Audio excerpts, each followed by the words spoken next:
Durante siglos, Judas Iscariote ha sido el símbolo de la traición más grande de la historia. Pero, ¿y si todo no es lo que parece? ¿Y si su papel fue mucho más profundo, mucho más esencial de lo que nos han contado? Hoy exploraremos una verdad que pocos se atreven a mirar. ¿Fue Judas realmente un villano o una pieza clave en el plan de Dios? Quédate, porque esta historia podría transformar todo lo que creías saber. Judas Iscariote, el hombre cuyo nombre se convirtió en sinónimo de traición, era mucho más que la etiqueta que la historia le ha asignado. Su vida y su papel entre los apóstoles están llenos de matices que a menudo se pasan por alto. ¿Quién era realmente este hombre antes de ser recordado como el traidor? Judas era uno de los 12 apóstoles elegidos personalmente por Jesús. Un hombre que caminó junto al Maestro, presenció sus milagros y escuchó directamente sus enseñanzas. Pero, a diferencia de otros apóstoles que venían del mundo de la pesca o trabajos humildes, Judas tenía un trasfondo diferente. Su apellido, Iscariote, sugiere que provenía de Queriot, un pueblo en Judea, lo que lo convierte en el único apóstol no galileo. Esto podría haberlo hecho sentirse aislado o diferente del grupo. Además, Judas era el encargado de la bolsa común, el dinero que sostenía al grupo. Este detalle nos muestra que era alguien de confianza, al menos en los primeros años.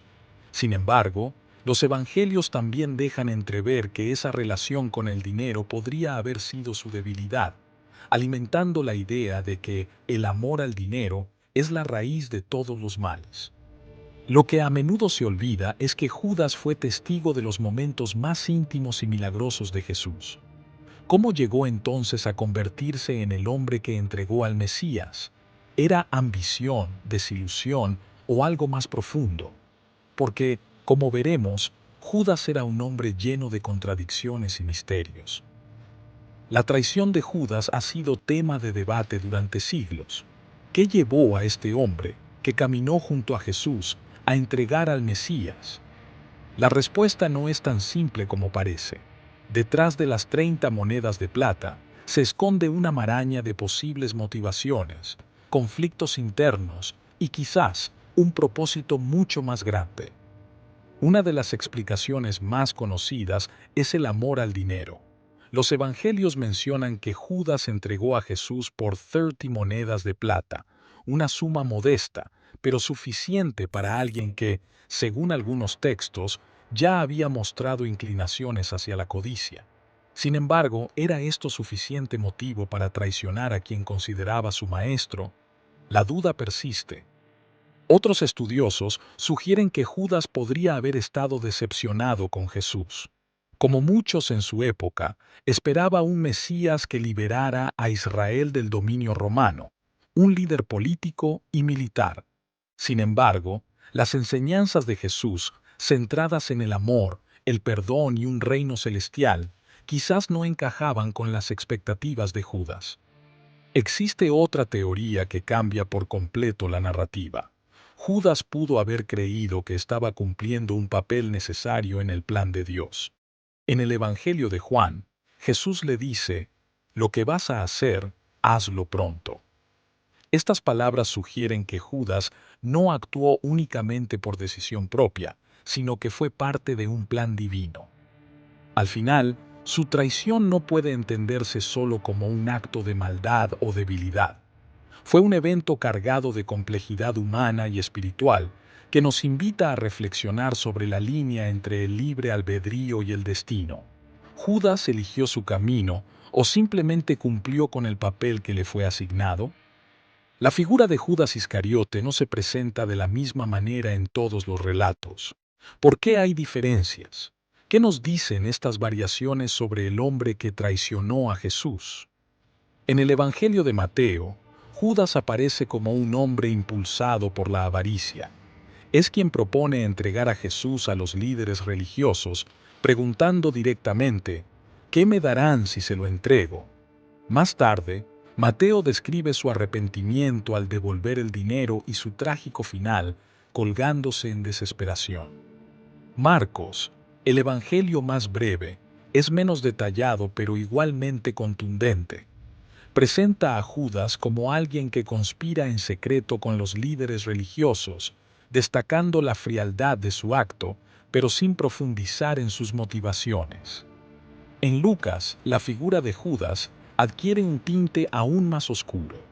Se dice que Satanás entró en Judas, sugiriendo una influencia demoníaca en su decisión de traicionar a Jesús. Esto lo retrata como una víctima de fuerzas espirituales mayores. Por último, Juan ofrece la visión más compleja. Desde el principio, Judas es descrito como un ladrón y traidor en potencia. Sin embargo, también destaca su papel inevitable en el plan divino.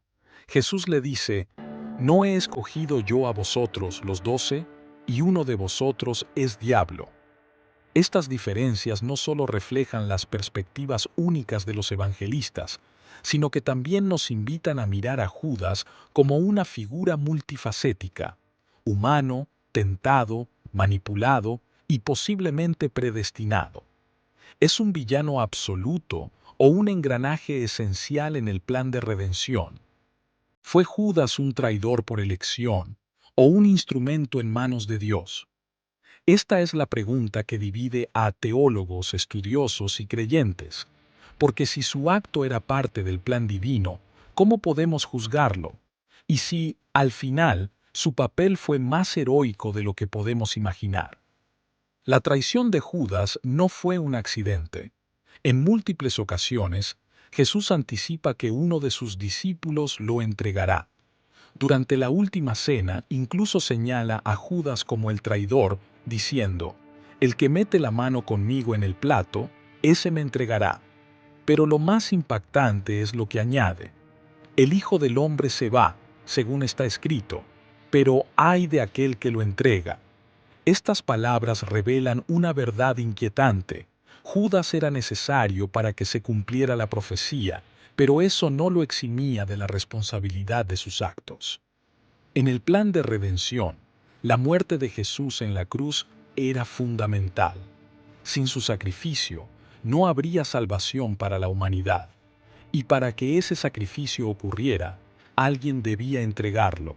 Ese alguien fue Judas. Si miramos su papel desde esta perspectiva, podemos verlo solo como un villano. Aquí surge un dilema teológico profundo. ¿Fue Judas un peón sin opción, o tuvo libre albedrío para decidir su camino? Si actuó únicamente como un instrumento de Dios, ¿cómo podemos culparlo? Pero si su traición fue un acto consciente, ¿qué tan grande fue su sacrificio personal al cargar con el peso de la condena eterna para que el plan divino se cumpliera? Según Mateo, se arrepintió y devolvió las monedas de plata, diciendo, «He pecado», entregando sangre inocente. Sus palabras muestran un hombre roto, consciente de que su papel en la historia lo condenaría para siempre. Un acto de traición que, paradójicamente, también se convierte en un acto de servicio al propósito divino. Judas no es solo un traidor, es un recordatorio de que el bien y el mal a menudo se entrelazan en los planes de Dios. ¿Es Judas un villano o el héroe trágico que nadie quiere reconocer? Después de traicionar a Jesús, Judas no celebró su decisión. En lugar de eso, fue consumido por la culpa. Su arrepentimiento lo llevó a devolver las monedas de plata, pero los líderes religiosos lo rechazaron, diciéndole, «¿Qué nos importa? Allá tú». Sin opciones y en un acto desesperado, Judas puso fin a su vida. El arrepentimiento de Judas es un recordatorio de que incluso en nuestros peores momentos, siempre existe la posibilidad del perdón. Su historia nos desafía a reflexionar. ¿Qué hubiera pasado si Judas hubiera buscado la misericordia de Dios?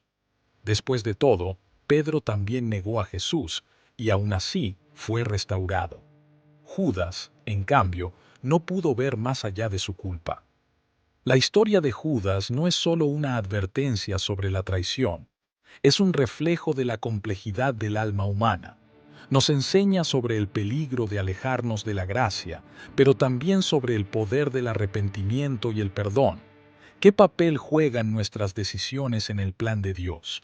¿Estamos preparados para enfrentar nuestras propias contradicciones?